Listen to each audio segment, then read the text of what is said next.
రేణు దేశీయ వదినే గారికి నమస్తే. కుక్కల గురించి మీ ఆవేశపూరిత ప్రసంగం అనేది విన్నాను. నా అభిప్రాయం ఏంటంటే, మీరు అందమైన కుక్కల్ని మాత్రమే చూశారు.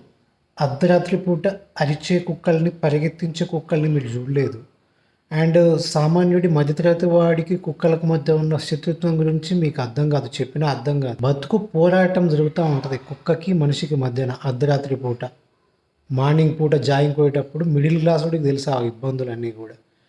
మీరు జీవకారుణ్యం, జంతు ప్రేమ ఇవన్నీ బాగానే ఉన్నాయి కానీ, రేష్మి గౌతమ్ గారు, రేణు దేశాయ్ గారు అంటే కుక్కలు వీధుల్లో తిరగాలి. మరి మనుషులు ఎక్కడ తిరగాలండి?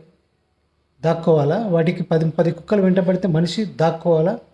ఒక సగటు మనిషి పోరాడగలడా? 10 వీధి కుక్కలతో పోరాడగలడా? ఇంట్లో కుక్కల్ని మీ ఇష్టం పెంచుకోండి. వీధిలో ఉండే కుక్కల్ని మాత్రం బయట తిరగనివ్వకండి.